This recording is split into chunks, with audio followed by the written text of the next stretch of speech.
Muscle is the most important organ in your body. It's highly correlated to all health outcomes. More muscle you have, the better outcomes you have when it comes to cardiovascular disease, diabetes, obesity, neurodegenerative disease. So muscle is profoundly important, as is cardiovascular fitness. But I would say first and foremost, being strong and having muscle mass is critical. So that would be the next layer of any minimal effective dose training strategy that I would say is important for people to focus on. Welcome to the Best Hour of Your Day podcast. This is your host, Felix, and in this podcast, I am interviewing CrossFitters and experts from around the world. Welcome back on the show, Marcus Philly. It's great to have you here. Thanks, Felix. I'm happy to be back. Last time we talked a lot about your company, Functional Bodybuilding, and you touched on a little bit about the training philosophy and the difference between functional bodybuilding and the sport of CrossFit. And today, I feel like we should talk a little bit more about the training and maybe the whole lifestyle and nutrition approach, since I got a lot of feedback from my community that they are more into the training thing and they don't really care about the business stuff. That's what I cared about. And they wanted to hear some training and nutrition and lifestyle insights from you. So I think today is a good opportunity to do that. Today is a great opportunity to do that. You lead the way. Tell me what the people want to know, and I will do my best to provide concise answers so that they can get benefit from it. Sure. Although I think most of the people in the realm of CrossFit and fitness, they know about what you do and functional bodybuilding as a training methodology. But for the people who have probably not heard about you, can you maybe give them like a 2-minute intro on what functional bodybuilding is? Sure. Since I was very young, I have been deeply curious about health and fitness, and I have gone out of my way to just acquire information, gather as much information, implement techniques and strategies and lessons upon myself to learn. Then over the years, I started to do that with clients. And so in a way, I gather information, organize it in my brain based upon personal experience and coaching experience, and then do my best to teach people. And I was influenced very heavily from basically the age of like 16 until I was 24 in kind of bodybuilding, strength and conditioning communities. And then from 24 until I was 32, heavily influenced by the CrossFit movement and the CrossFit methodology. And then around 32, I started to transition away from being in the competitive scene of CrossFit and coaching CrossFit at a CrossFit gym, and realized I wanted to train my body a little bit differently and kind of take a hybrid of everything I'd learned in my 20 years of training experience, which included bodybuilding, it included traditional strength and conditioning. It obviously included a heavy influence of CrossFit. And so when I started to bring those principles together, I coined the training methods and approach functional bodybuilding. And now it's pretty commonplace to see people taking elements of CrossFit, elements of bodybuilding, putting them together in training methodologies. And I think when I started doing that in 2016, 2017, it was still pretty new. It certainly was new to the CrossFit audience. And so today, functional bodybuilding is a place where I'm sharing the information that I've learned and gathered over now more than 2 decades of elite level training, coaching, and then just pure lifestyle training and fitness, health and fitness methods for the average everyday person. And we call it functional bodybuilding now as a business. So over the years, you've had a lot of experience as a professional athlete on the one side, as a coach on the other side. And now with functional bodybuilding, you have the opportunity to reach even a bigger audience.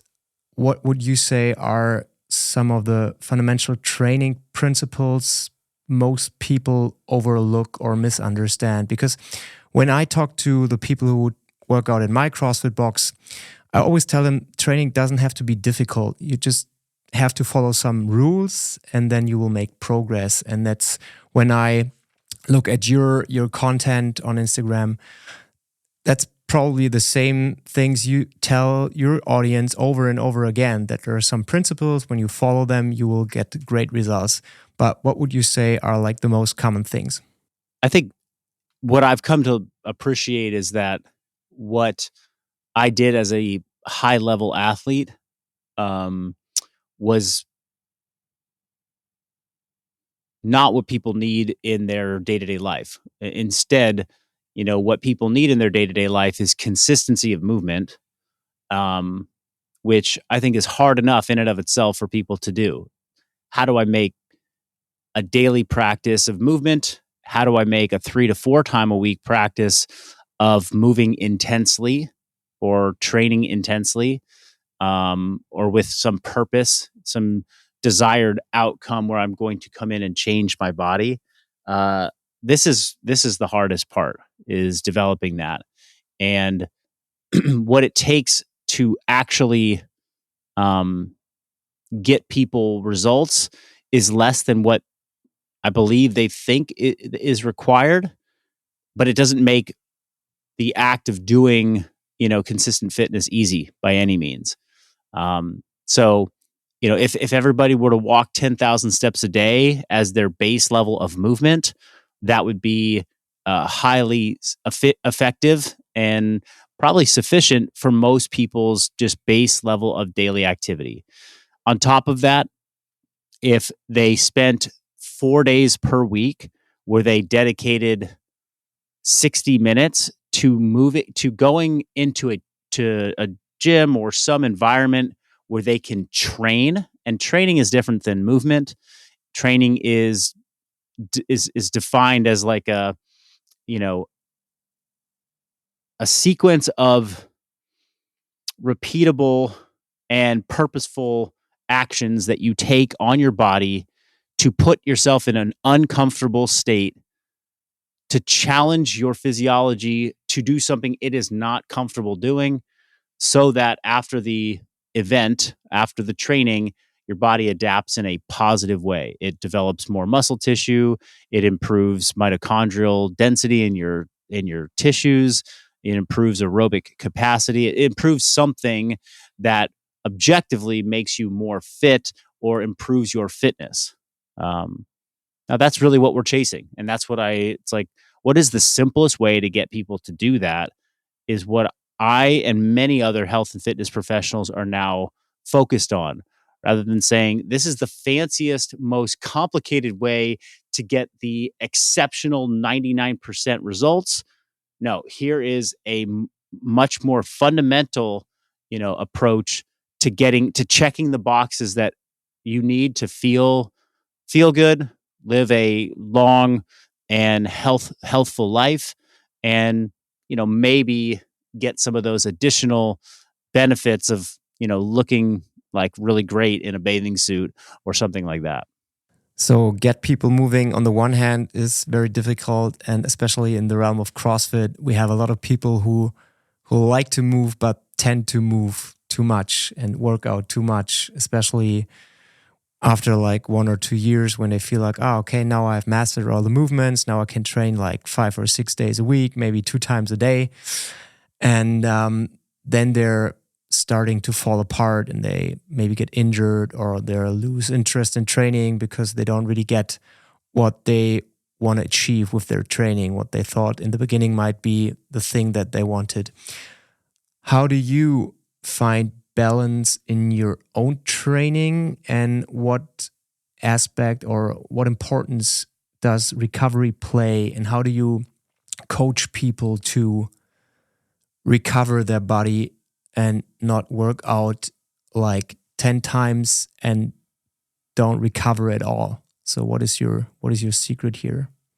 I think the fundamental philosophical position, or stance that I take on this, and what most people don't understand, um, some people do understand it, and they still kind of fall victim to some of the pitfalls of this philosophy, is it comes down to, you either want to be an athlete and you train like an athlete, or You don't. And athletics in the pursuit of like high level athleticism is not a healthy pursuit. And I know that that's just introduces like a whole n- nuanced, definition and question and maybe subjective question like what does healthy actually mean? But I'll break it down. When you try and pursue athletics and sport at the highest level, you are sacrificing something about your health in exchange for optimal performance so that you can achieve points and significance and recognition and maybe monetary compensation. So somebody who's like, for Americans listening, or perhaps it's Europeans listening, I like to use the NFL or American football example because it's it's such a it's such a famous popular sport in America, but it's also such a physically demanding sport. They play 16 games, I think, a year, one every Sunday, and that Sunday event is like a full-on battle. And the athletes that are playing, they come out and they are just beat down and broken, and they're doing everything uh, imaginable to try and get ready for the next Sunday where they can go out and give an elite level performance. And these are, men that weigh anywhere from 200 to 350 pounds, running at each other at top speed, hitting each other with all the force that you could, imagine, getting blindsided, cutting, sprinting, jumping, flipping. I mean, it's an extreme event. Now, people would say, okay, well, they're athletes, they're healthy, they're strong. What is healthy about doing that? Nothing, right? That is 16 weeks or 18 weeks out of your year where you're basically just patch me up, put me back together, let me get on the field so I can go make millions of dollars. And a lot of people understand that. It's like, hey, I want to be healthy and fit, but I don't want to go step onto the football field on Sunday and get, you know, a defensive tackle coming and hitting me at full speed. Like, there's nothing healthy and fun about that. Well, you could kind of go all the way back to other sports that are maybe less contact related, and you can see that the pursuit of CrossFit at the highest level is not super healthy. Yeah, you might have some aerobic fitness and strength metrics that look healthy on paper, but the pursuit of it means draining mental and physical resources every single day, dedicating a tremendous amount of time to a sport in order to achieve a higher level of fitness, oftentimes feeling aches and pains, looking at athletes who have been in that sport for years and just looking at their joint health and realizing, wow, a lot of them are broken. A lot of them have had to have surgeries, knees, shoulders are all out of whack. And then, looking at maybe blood metrics, blood chemistries on some of those athletes and seeing, oh, wow, look at they're training so hard, their testosterone is in the tank. Many of them don't have any libido. They don't have sex because they're just so tired, and they're putting all of their recovery resources towards the fitness, and they don't have anything left in their bodies to try and you know have a intimate, physical, connection with their partner.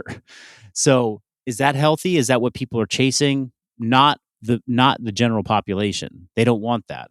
They want to have vitality. They want to wake up, feel like they can bounce out of their bed and they're energetic and they can do any activity that comes their way. And, they have good appetite control and they don't have to think about training all day, every day. That's what people are chasing.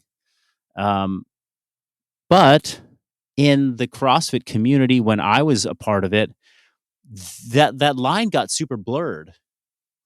The whole methodology was very sound in its founding principles, but then the sport started to then define the methodology after years, and people looked at the sport, which was very appealing, and is who doesn't want to root for these athletes? It's incredible to watch, but then what athletes are doing on the competition floor then becoming what people are striving for in their personal pursuit.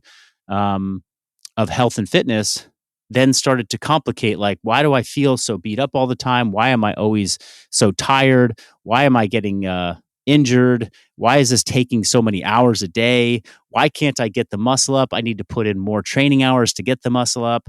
Okay, now you're starting to pursue fitness as an athlete rather than pursuing fitness as somebody who's looking for the health and vitality benefits of it, to impact their lives positively. And when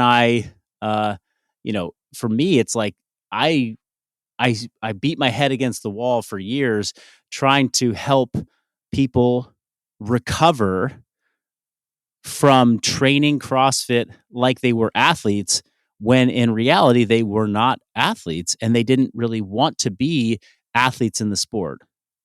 But they got fed a bill of, all kinds of, not lies, but misinformation from myself and other coaches in the industry, which was like, oh yeah, if you're going to be good at this thing, or if you want to get the best benefit from it, you got to pursue it like an athlete. And if you could just change the language on that and put it in the context of NFL football, it's like, oh yeah, if you want to be really like healthy and strong, like you got to train and you got to go out and like play a football game every Sunday and get beat upside the head and do the whole deal. Like people would be like, you're crazy. Why would I do that? But because CrossFit was fitness and the sport of CrossFit sounded like the sport of fitness. And it's like, well, they're just doing exercise. It must be healthy. And it's like, well, too much of anything is not healthy. Right. And certainly the threshold for that in fitness is lower than, in some other healthy behaviors that become unhealthy. So I don't know. Help me. Was that clear? Or did that make sense? And did I kind of indirectly answer the question, or is there follow up or more context that's needed? No, sure. I mean, you did 100%, and you just told me and the audience what not to do, and maybe now you can continue a little bit about how a training should look when the goal is long-term health and fitness and not to be beat up. So what does a routine look like, which someone can, like, not easily, because easy is the wrong word, but can incorporate in order to look good, move well, have a good life? Yeah, okay.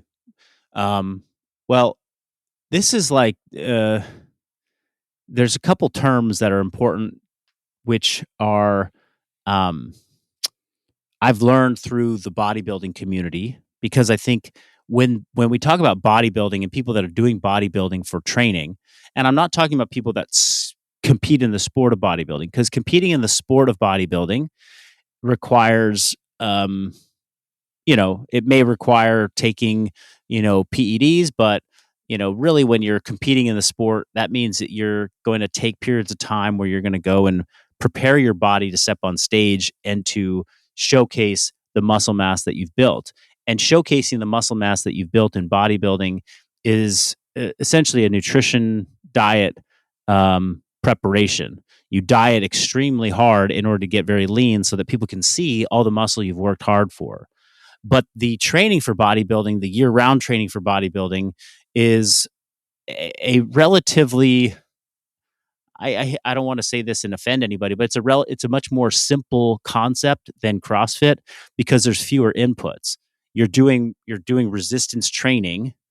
That's almost exclusively what you're doing. There might be some cardio that you do, but it's very simple, steady state stuff. Where with CrossFit, it's like you're doing resistance training, Olympic lifting, powerlifting, gymnastics, skill work, metcons, long endurance. Like you're doing all kinds of things. So it's very like complicated to like, well, what does it take to become a good CrossFitter? I think the verdict's still out there. There's lots of different methodologies, but what does it take to be a good bodybuilder? It's like you got to lift weight, you got to move your body against resistance hard, and that's kind of it, and you got to do it consistently for a long time. Now, in the bodybuilding community, they talk about terms like minimal effective, the minimal effective dose or the maximum recoverable volume. These are two terms that help us to understand what I'm going to try and say. What is the maximum recoverable volume? What's the maximum amount of work you can do and still recover? That is a number, or that is a threshold, a limit that you really want to understand very well as an athlete. If you're trying to be the biggest, most muscular person or the best CrossFitter, right? If you're going to be the best CrossFitter in the world, you are constantly going to flirt with that line of what is the maximum amount of work that I can do, both volume and intensity, and still recover so I can come back the next day and do it again and again and again and again and again. Because unless you're doing the maximum, you're not optimizing your chance at becoming the best athlete in the world. But if you're an everyday fitness person, you do not need to get anywhere near the maximum recoverable volume. What you need to be focused on is what is the minimal effective dose that I need to see change. Because if you're at the minimum effective dose to see change, you're going to, one, and you stay above that, you're going to be getting better. You're going to see your body composition improve. You're going to be adding strength. You're going to be adding muscle. You're going to be feeling cognitively, more sharp. You're going to have better energy, and your mood is going to be elevated, and your hormones are going to be improved. Like all the things that come from training are going to improve. Are they going to improve as fast as this person over here? No, but they're going to improve, and that's what people are looking for is growth and a feeling of like I'm getting better. The benefit though of being down on this end of this scale is that if you're at minimum effective dose, you feel great. You're not close to overtraining. You're not close to burnout. You're not feeling aches and pains like you are every day that you are flirting with this line up here. If you drive your car the speed limit and you make sure to fill it up with its, get its oil changed on a regular basis and, rotate the tires every once a year or whatever. Like if you just do the minimum, your car's going to run for a long, long time. If you take your car and race it like a Formula One car and you push it all the time and you're hugging the turns and you're speeding around, every single curve on the road, doesn't matter what fuel you're putting in your car. It doesn't matter how often you're getting your tires changed. Like you're just putting a lot of wear and tear on that car. That car's not going to last as long as the car that is just kind of cruising the speed limit every day. And so that's kind of where people make this mistake. They're being pushed by the marketing system and the fitness system to say, you got to do more, you got to do more, you got to be up here. CrossFit in its heyday and the people that were training were like focused on what is the maximum I can do to see results versus what's the minimum I need to do to see results. And let me just keep doing that every day for a long time. So I kind of cautioned against getting sucked into this over here. And the minimum effective dose for a lot of people, for every single person is different. You have to determine what that is for you. If you just got off the couch and you literally have not worked out for 2 years, then your minimal effective dose is dramatically less than the maximum, recoverable volume side of the equation. It could simply look like go for a 30-minute walk a day and then 3 times a week do a body weight full body, kind of strength calisthenics workout. 30 minutes in your garage. And you would start seeing results. The minimum effective dose for somebody who's off the couch is trade the bag of chips for a baked potato every day. Not go keto, not go like Whole30, not do like the full transformation diet. Just literally take the bag of chips away and put in a baked potato instead. That could move the needle dramatically for that person, right? Without having them feel like, oh my gosh, I'm deprived. I can't sustain this. I feel like I'm starving all the time. So again, I'm still laying a lot of philosophy here, but what I'm trying to really anchor home for people is this concept and understanding that if we could orient more people towards the minimum effective dose when it comes to fitness, we would see less problems, we would see more incremental success, and likely a lot more consistency over periods of time. And with training, that's what I kind of said. It's like, or movement, it's daily movement. There has to be a daily movement practice that is at your minimum effective dose within that. And that's walking, or that's, you know, it's something where you're moving for more hours than people think they need to in a given day. Like if you're awake for 17 hours or 18 hours and you sleep 6 hours, or if you're awake for 16 hours and you sleep 8 hours, is it unreasonable to think if you have 16 hours in a day, 2 of those hours you should be active? Maybe that's 15 minutes of a walk in the morning, 15 minutes at lunch, 15 minutes in the evening. That's 45 minutes plus a 75-minute, dedicated period of time where you go for a bike ride or you go for a jog or you're in the gym. I know people think it's crazy, but it's like that's 2 hours of your 16. Can you dedicate that to movement? All right, well, maybe let's just start with 90 minutes. All right. 45 minutes of walking spread out throughout the day, and 45 minutes of like, I put the phone down, I close the laptop, I get out of my desk, and I go and move for 45 minutes consistently. Maybe it's strength training, whatever. Like, how do you do that? And is that unreasonable? I don't believe it is unreasonable.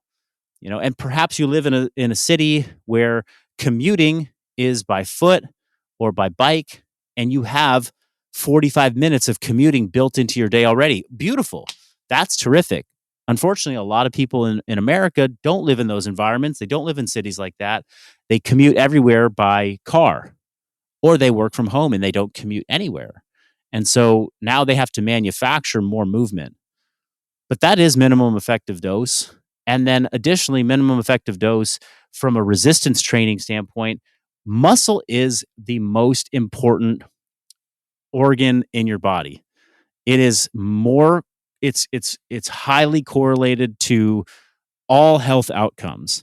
More muscle you have, the better outcomes you have when it comes to cardiovascular disease, diabetes, obesity, neurodegenerative disease.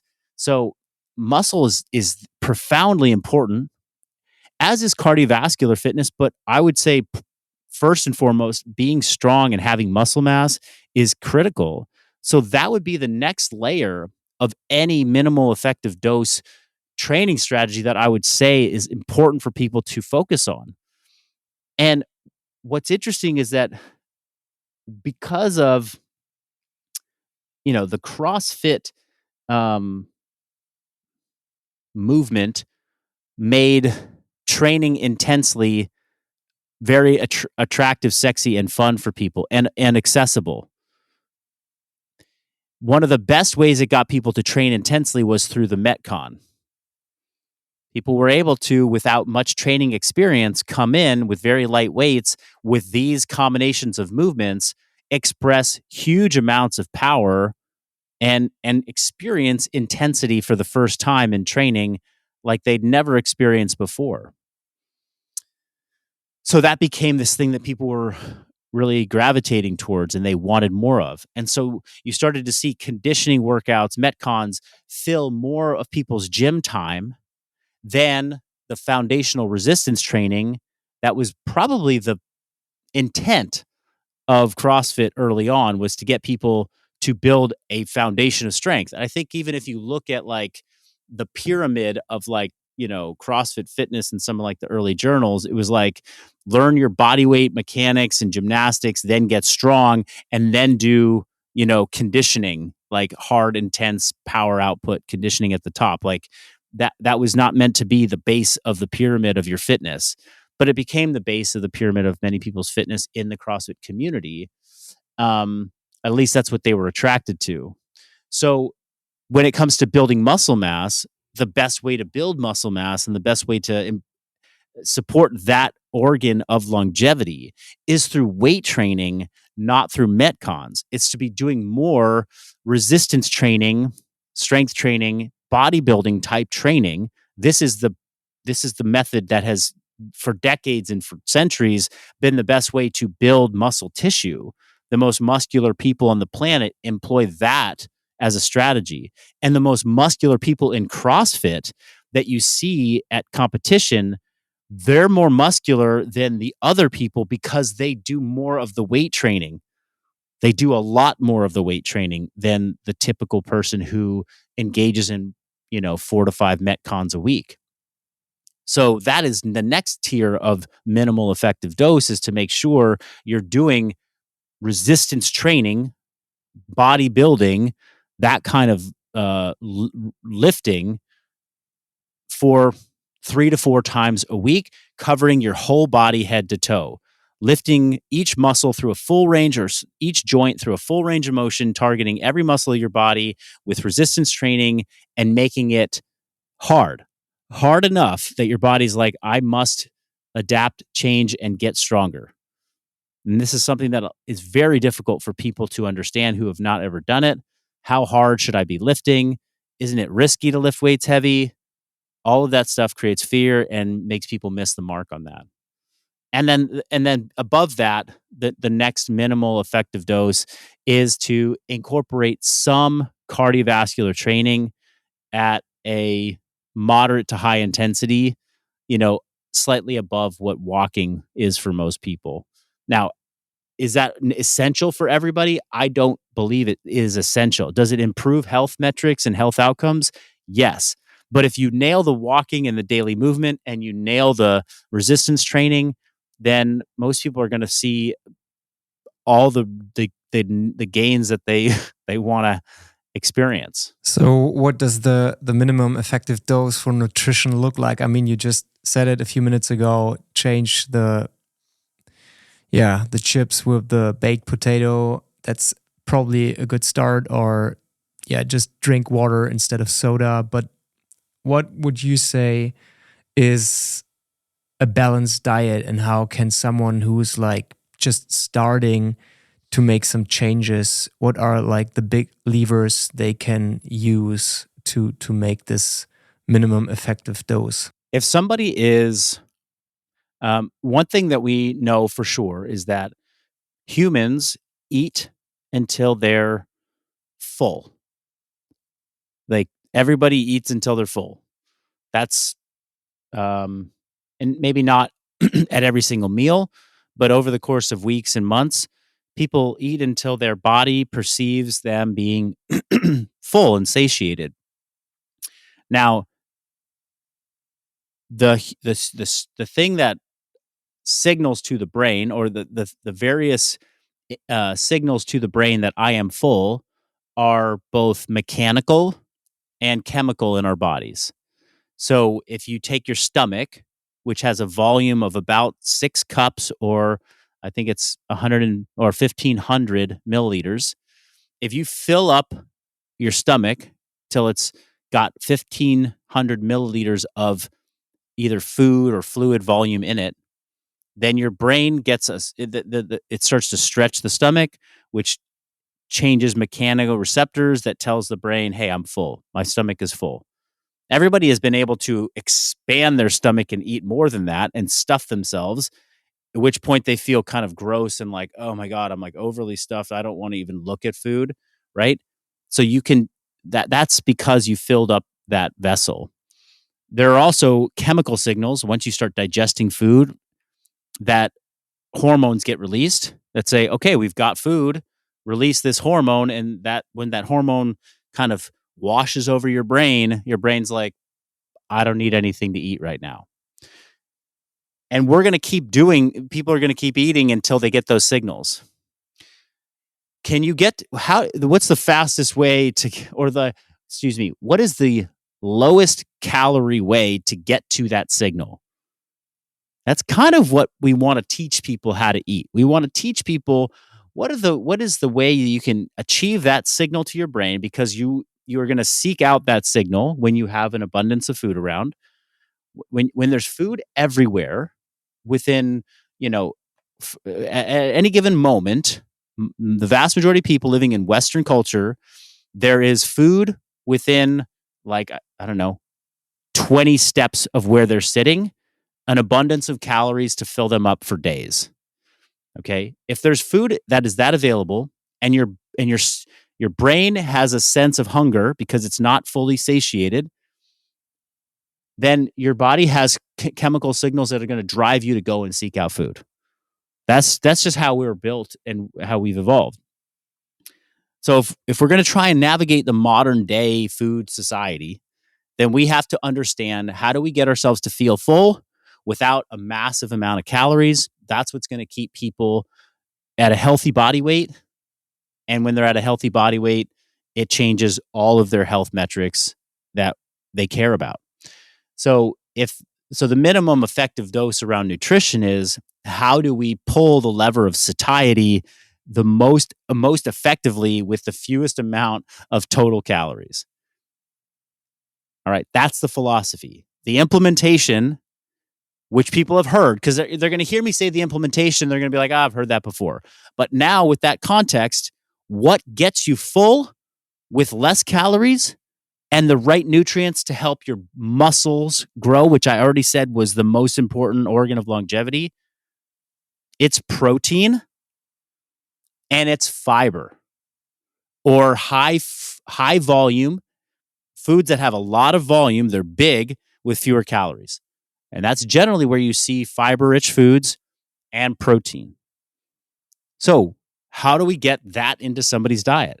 We get them to eat 1 gram of protein per pound, or 2.2 kgs, or excuse me, for every... It's 2.2 grams per kg of body weight. Per kg. Thank you. That was the conversion that I was looking for.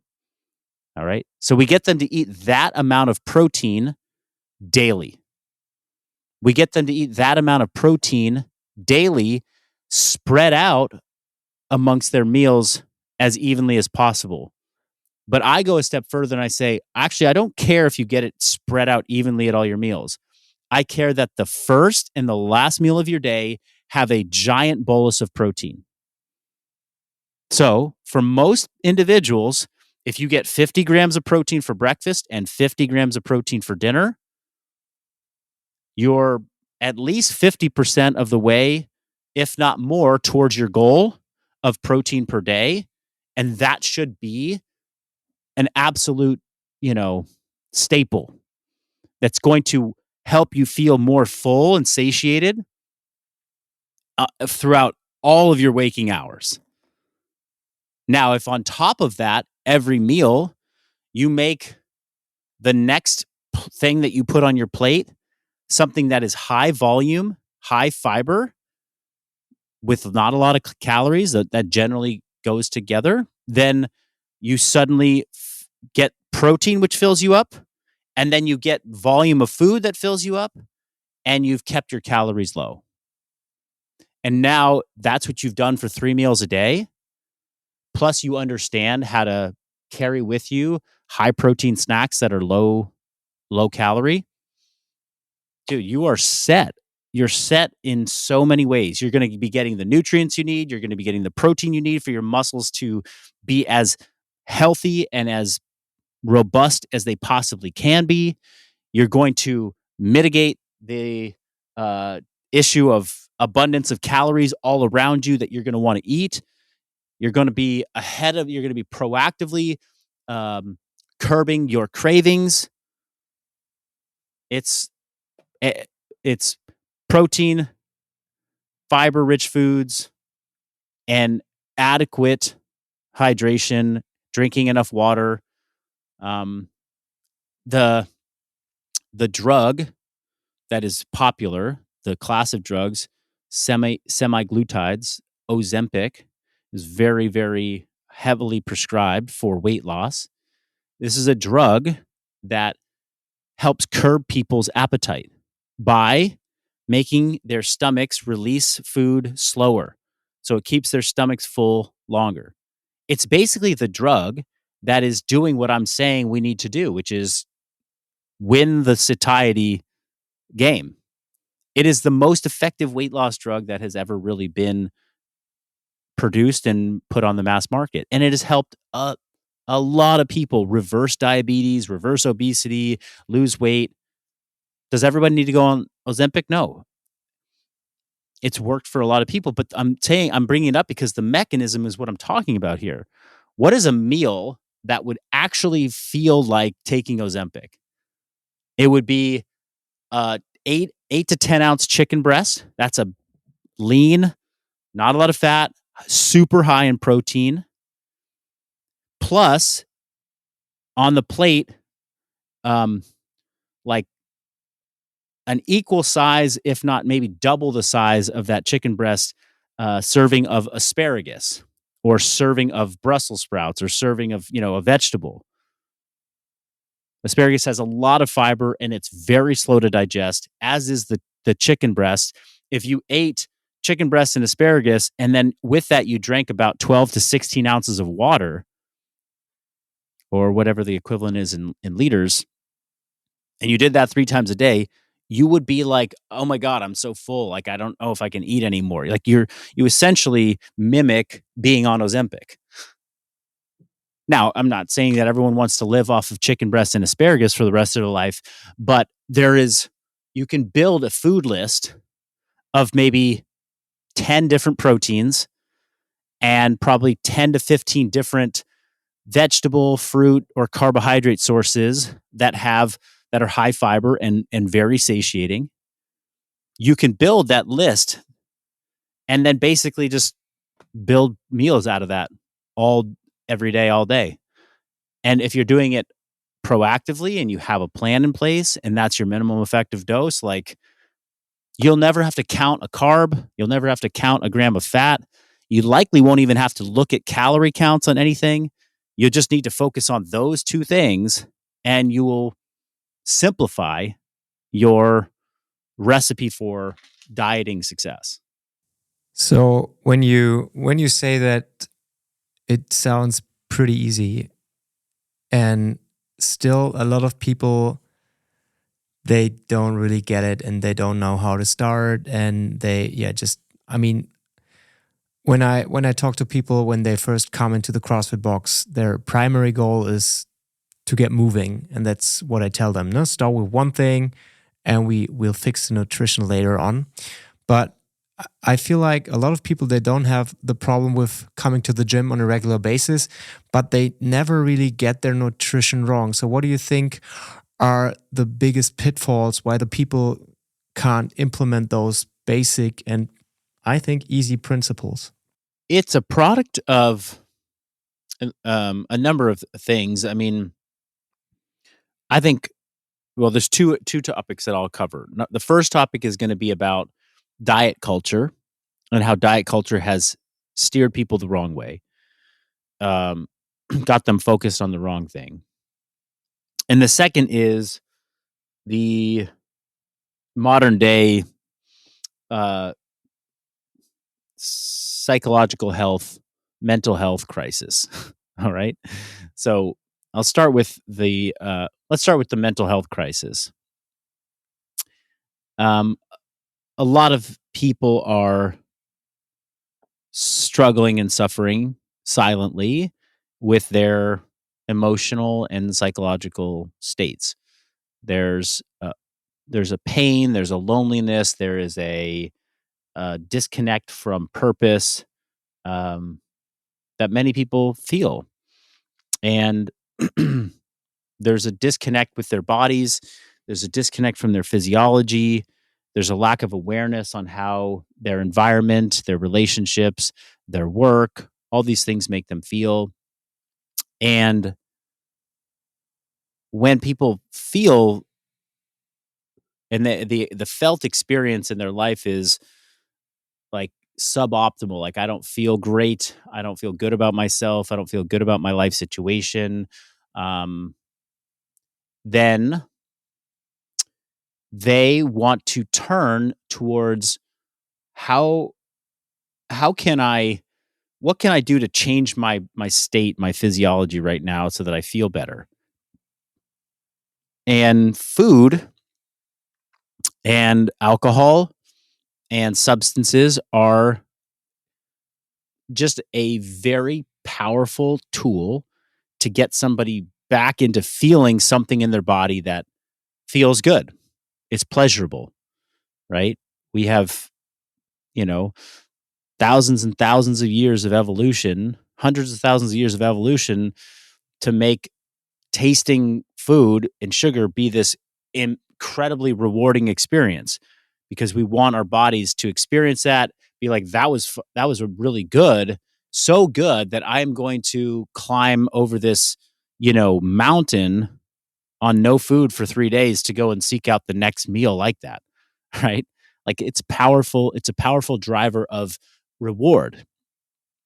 And we have it so available to us so that people can go in a modern culture where there's a lot of emptiness that people feel. Okay, I'm going to go and fill that with, uh, you know, food or alcohol or substances, drugs. So if mental health was like substantially better for people and they felt complete, they felt safe, they felt secure, they felt loved, they felt connected every day, there would be much less need to go out and overindulge in food regularly. I think anybody listening can think to a time in their life where they were excited, they were purposeful and passionate, they woke up each day with meaning, they felt like they were in a brand new relationship where they like were just in love and the person loved them and they just felt good every day, like. And then think back to like your eating habits and how your body felt and looked at those times. It was like, oh, you probably looked and felt like your best. And then you could think about a time in your life where things were shit and they were going terribly. You were in a bad relationship. You hated your job. You hated like when things were the worst. Like, okay, how is your body then? How is your relationship to food? Probably pretty bad. And so that's just sort of like, okay, why can't people do the thing that seems so simple? So, I mean, the fix for that is, okay, well, we got to focus on mental and emotional health for a lot of people and give them tools to learn how to sit with those hard feelings and overcome them that don't revolve around using food and substance and alcohol to basically like cover it up momentarily. And then I said the other thing was diet culture. And diet culture um, has led people astray in another way. This is the culture, the dieting culture is one that took a concept and a principle and sort of made it this like pervasive theme of like how you lose weight or how you manage your weight. Now the principle is this law of like thermodynamics, this calories in, calories out concept, energy balance. If you eat this much and you burn this much, then you gain weight. If you eat less but you burn more, then you lose weight. And if you eat the same as what you burn, you maintain weight. Okay, it's a very simple and valid question principle. But because we know that eating less and moving more is the recipe, then that has become just this hyper focus in diet culture. How do we get you to eat less? Eat less, eat less, less, less, less. It's just like it's so deeply ingrained that it has manifested as behaviors that do not help you eat less and move more over the long term. It's manifested in behaviors that help you eat less in micro moments throughout your day, but they set you up for failure over time. And now let me get to like the real example that most people fail at. It is, I woke up today, I got this surge of adrenaline and cortisol going on because it's the beginning of the day. I just slammed a couple cups of coffee, got some caffeine going. I'm feeling wired. And you know what? I'm feeling really disciplined. I'm going to eat a tiny breakfast or I'm going to skip breakfast today. Boom. I'm winning. I had one egg and 2 cups of coffee and I don't need to eat lunch until noon or 1:00. Good for me because I'm winning according to diet culture. And then I got to lunch and I'm still kind of vibing. I'm still kind of going. I'm still on a little bit of my morning high. Maybe I had a second cup of coffee at 11 o'clock, and now it's only one, and I'm still kind of, my appetite is suppressed from my coffee. I'm going to have like a small, sensible lunch. I'm going to have like a little salad with a little bit of chicken on it. Okay. Great. I'm winning again. Look, I didn't have that many calories. Awesome. And then 3 o'clock rolls around and 4 o'clock rolls around, and you haven't eaten much. You're not satiated. All the cortisol and the adrenaline and the caffeine has kind of worn off. You're tired and you're ravenous.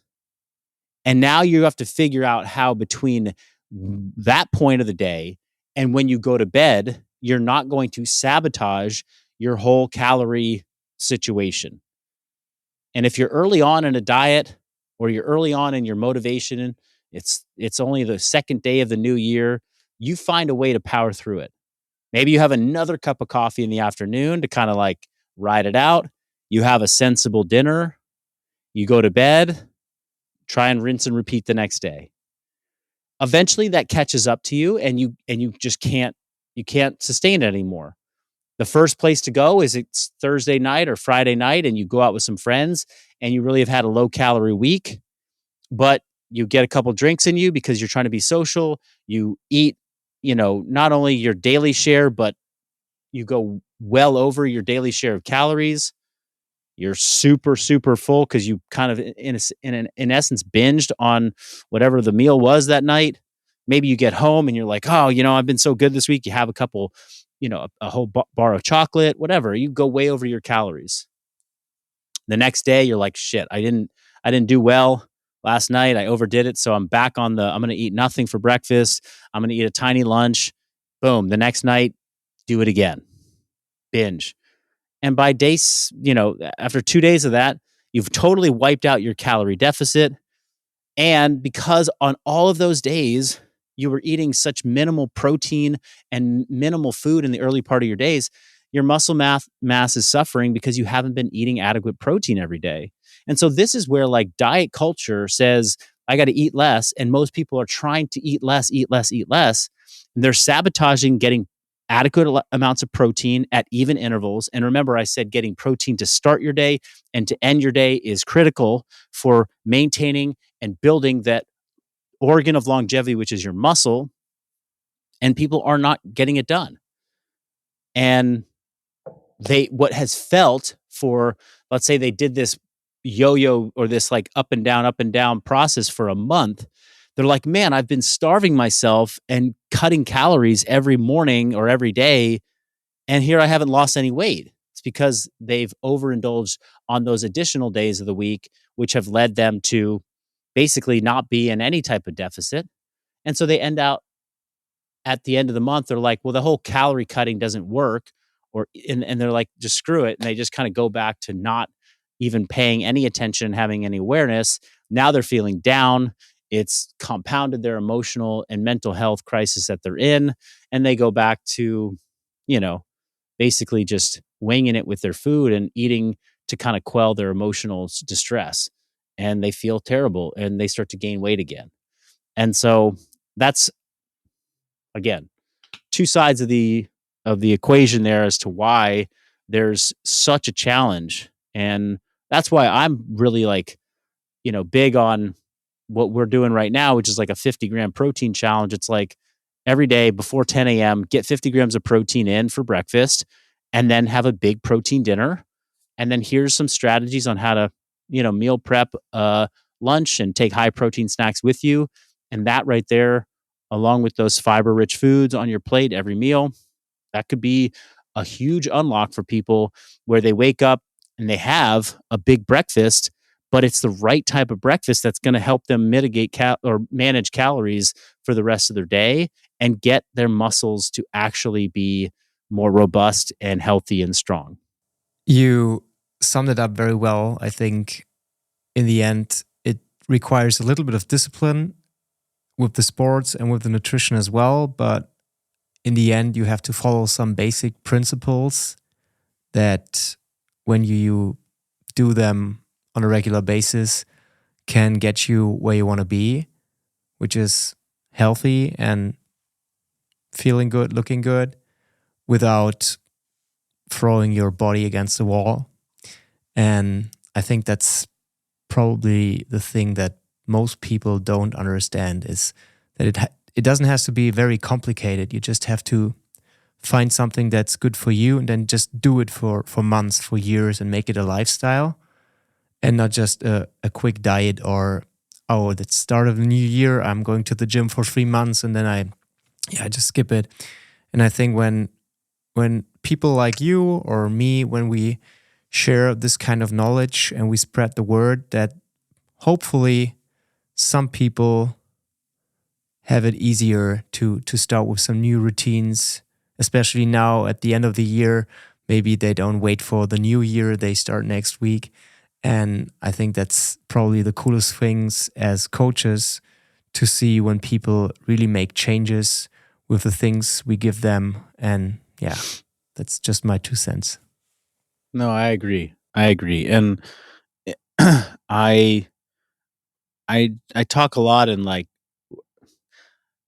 it's important for me to talk with some certainty around certain subjects. Like, hey, I know that this is what is happening and this can work. And that's not to say that it should be easy for anybody to do themselves, or that it's going to, magically make the whole process uh work for the first time and it's never worked before. So I cannot underplay. I mean, I can't overstate the importance of the psychological and emotional aspect of this thing.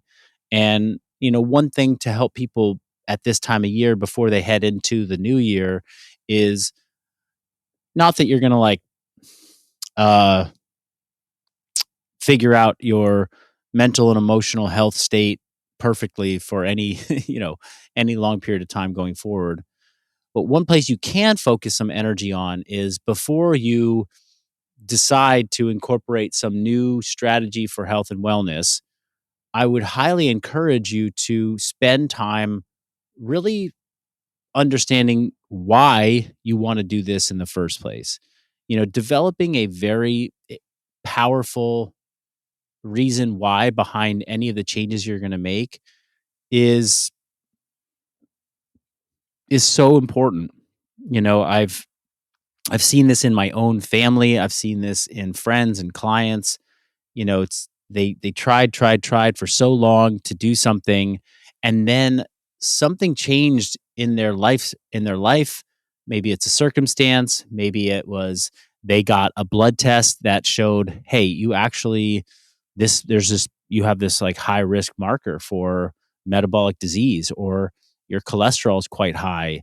And they're like, oh my gosh, like I thought I was doing pretty good, but I just realized how important my health is, and I need to make this change. And then suddenly they get on a more consistent path with their nutrition, and a month goes by and 2 months goes by, and they've lost 7 or 8 and 9 pounds, and they've never been able to do that in the past, but they had a very big wake up call, or they got really connected to, like, this is the why behind it. And if you feel like, oh, I have a good reason to do this, but you really spend some time with it, you're like, actually, it's not that strong and compelling a reason to do this, then it's not going to hold up when things get challenging and difficult, which changing your lifestyle is always going to be challenging and difficult. It just is. So, spend this last month of 2023 really trying to get clarity and like a vision of like, this is what I want to change and this is why I want to change it. And like that why I want to change it is so compelling to me that I know it's going to make me do the hard thing when that hard thing, comes up. And eventually that hard thing will become routine and it'll become part of your lifestyle. But um, you need something that's going to push you over the edge. And so, like, the athlete that's getting paid millions of dollars to show up and do the thing, like, they're very, very motivated to do that thing well. And it's going to force them and have them the doing it, better than most. The athlete that believes it is their purpose and their drive and their passion, their reason for living to be the best on the world, and to set, like, the Michael Jordan mentality of like, I am going to be the best basketball player that there ever was, and I'm going to raise the bar, and it is my destiny to do so. Like, that's more motivating than all the money that you could have ever paid him at any given time in his career. He was so compelled to do it that he was going to work harder than anybody had ever worked to be the best basketball player there ever was. So, find a good reason, find an even better reason, and find the reason that will make you never, you know, uh, go to sleep on what you need to be doing to be better, and any one of those levels can be a valuable tool to spend time thinking about as you head into, the new year.